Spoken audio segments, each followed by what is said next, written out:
ইতিমধ্যে IQ mobile চলতি বছরের বেশ কয়েকটি ফোন লঞ্চ করে ফেলেছে। এবার আইকিউ নতুন করে যুক্ত করলো iQOO Z6 5G। অসাধারণ ফিচারে সাজানো হয়েছে এই ফোনটি। এটি একটি মিড বাজেটের ফোন হতে চলেছে আইকিউ এর পক্ষ থেকে। তো বন্ধুরা, এবার চলুন দেখে নেওয়া যাক ফোনটির স্পেসিফিকেশন। তার আগে আপনি যদি আমাদের চ্যানেল নতুন হয়ে থাকেন তাহলে অবশ্যই চ্যানেলটি সাবস্ক্রাইব করে পাশে থাকা বেলটি বাজিয়ে দিবেন। এই ফোনটিতে ডিসপ্লে হিসেবে রয়েছে 6.58 ইঞ্চ IPS LCD প্যানেল, যাতে রয়েছে 120 হার্জের রিফ্রেশ রেট এবং PPI ডেন্সিটি 401। অর্থাৎ কন্টেন্ট ওয়াচিংয়ের ক্ষেত্রে শার্পনেসের কোনো ঘাটতি থাকবে না এই ফোনটিতে। ফোনটির ডিসপ্লেতে 120 হার্জের রিফ্রেশ রেট থাকায় বেশ স্মুথলি কাজ করবে এই ফোনটির ডিসপ্লে।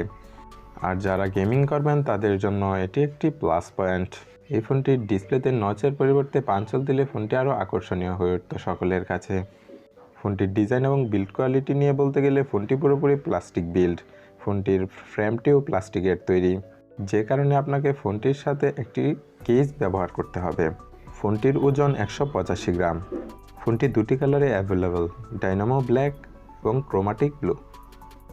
তো বন্ধুরা, এবার চলুন দেখে নেওয়া যাক ফোনটির হার্ডওয়্যার সেকশন।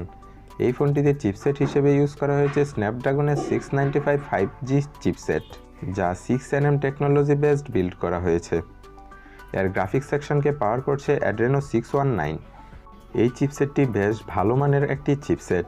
এই চিপসেট থেকে স্ন্যাপড্রাগন 720G চিপসেটের মতো পারফরমেন্স পেয়ে যাবেন। আর এই চিপসেট দিয়ে 60 FPS PUBG খেলা পসিবল, কিন্তু বর্তমানে 60 FPS অ্যাভেলেবল নয়।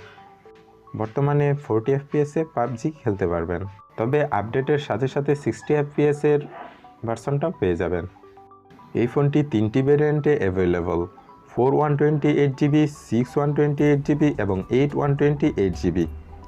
স্টোরেজ টাইপ দেওয়া হয়েছে UFS 2.1। ফোনটি রান করবে Funtouch 12 based on Android 12। Funtouch OS UI-তে সফটওয়্যার আপডেট লেট করে দেওয়া ছাড়া এতে তেমন কোনো প্রবলেম নেই। আর এই UI-তে তেমন কোনো বাগের দেখাও পাবেন না। আর এই ফোনটি 5G বিশিষ্ট ফোন হতে চলেছে। এই ফোনটিতে রয়েছে USB OTG এবং Type-C পোর্ট 2.0, এছাড়াও 3.5mm headphone Jack, Bluetooth 5.1, Wi-Fi 6 সহ যাবতীয় সুবিধা। iQOO Z6 5G এর পাওয়ার ব্যাকআপ হিসেবে রয়েছে 5000 mAh লিথিয়াম আয়ন ব্যাটারি, সাথে রয়েছে 18 ওয়াটের ফাস্ট চার্জার। আসলে এই বাজেটে 18 ওয়াটের ফাস্ট চার্জার মেনে নেওয়ার মতো না। এখানে অবশ্যই 30 থেকে 33 ওয়াটের ফাস্ট চার্জার দেওয়া উচিত ছিল। iQOO Z6 5G ফোনটির রিয়ারে রয়েছে ট্রিপল ক্যামেরা সেটআপ, 50 মেগাপিক্সেলের ওয়াইড, 2 মেগাপিক্সেলের ম্যাক্রো এবং 2 মেগাপিক্সেলের ডেপথ, এবং এই ক্যামেরা দিয়ে 1080p 30 FPS ভিডিও রেকর্ড করতে পারবেন। এই রিয়ার ক্যামেরা দিয়ে 1080p 30 FPS ভিডিও রেকর্ড করতে পারবেন। আর ক্যামেরা কোয়ালিটি আমার কাছে অ্যাভারেজ বলেই মনে হয়েছে।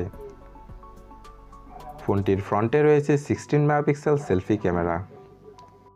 ফোনটির সেলফি ক্যামেরা দিয়ে 1080p 30 FPS ভিডিও রেকর্ড করতে পারবেন।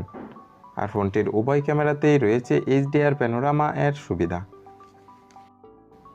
iQOO Z6 5G ফোনটি অফিসিয়ালি বাংলাদেশে অ্যাভেলেবল নাও হতে পারে, তবে আনঅফিসিয়ালি এই ফোনটি আমরা খুব তাড়াতাড়িই পেয়ে যাব। আর এই ফোনটি আমরা বাংলাদেশের বাজারে 20,000 টাকার আশেপাশে পেয়ে যাব।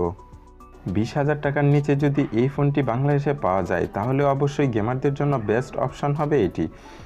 প্রাইস অনুযায়ী ফোনটি আমার কাছে তো ভালোই লেগেছে, কিন্তু আপনাদের কাছে কেমন লেগেছে কমেন্ট করে জানাতে ভুলবেন না যেন।